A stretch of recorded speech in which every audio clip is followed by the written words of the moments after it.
کتنی مسجدوں میں سپر فاسٹ حافظ. بہت پہلے حضرت صدر الشریعہ رحمۃ اللہ علیہ نے تو لکھا ہے کہ میں نے تراویح پڑھنا ہی چھوڑ دیا, کئی سالوں سے دیکھ رہا ہوں یعلمون تعلمون کے علاوہ کوئی آتا نہیں ہے, خواہ نماز کیوں خراب کریں. بہت ساری جگہوں پر اچھا یہ حافظ لوگ ایسے ہو کیوں گئے یعلمون تعلمون والے؟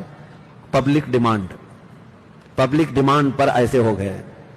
تو میرے عزیزو, میں ان حفاظ سے کہتا ہوں کل کو یہ پبلک بولے گی چائنیز میں قرآن سناؤ, پبلک ڈیمانڈ پہ پورے اتر پاؤ گے. پھر کبھی کہیں گے کہ عربی مت سناؤ, جرمنی میں سناؤ. جب عربی حضور صلی اللہ تعالی علیہ وسلم پر جس انداز سے قرآن اترا ہے اسی انداز سے قرآن پڑھنے کا ثواب ہے, ورنہ یہ قرآن کے ساتھ کھیلنا ہے, مذاق کرنا ہے.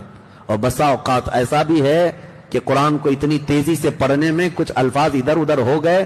حرام تو حرام ہے ہی, بعض اوقات میں کفر بھی ہو جاتا ہے, آدمی ایمان سے خارج ہو جاتا ہے.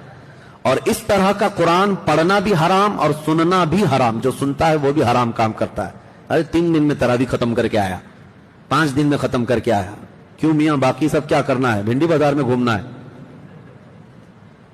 باقی کے 5 دن کے بعد کیا کرنا ہے؟ شاپنگ کرنا ہے, رات بھر گپے لگانا ہے, کیرم کھیلنا ہے. اس کے لیے ہاں اگر تمہارا ارادہ یہ تھا کہ قرآن ایک نہیں 4 قرآن ختم رمضان میں کریں گے تو بہت اچھی بات تھی, لیکن حافظ سے اسی انداز میں سنو جو تجوید کے ساتھ میرے آقا صلی اللہ علیہ وسلم نے پڑھنے کا حکم عطا فرمایا.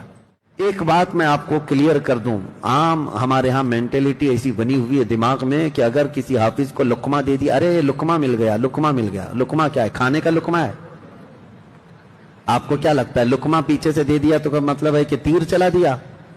بلکہ قرآن کی صحیح پڑھنے پر اس نے مدد کی ہے.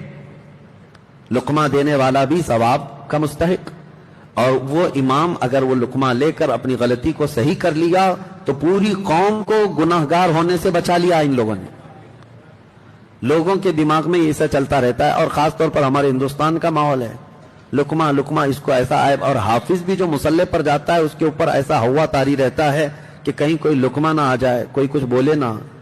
1000 لوگ بولیں ان سے کچھ فرق نہیں پڑتا, تم اپنے رب ذوالجلال کے لیے سنا رہے ہو, اللہ کریم کے لیے. یہ قرآن اس کا کلام ہے. آج اگر چلو چھپا کر کے کچھ ادھر ادھر کر کے چلے بھی گئے تو قیامت کے دن تو ہر چیز کا سوال ہوگا, ہر چیز کی پوچھ ہوگی. اس لیے مصلی پر کھڑے ہونے والے حافظ کو ایک ہی ذمہ داری ہے کہ ایک آیت تو دور کی بات ہے, اگر زبر زیر بھی کہیں چھوٹا ہوا ہو تو پھر یاد دلانے پر اس کو دہرا لے اور صحیح کر لے, تاکہ صحیح قرآن پڑھنے کا اسے ثواب ملے. اور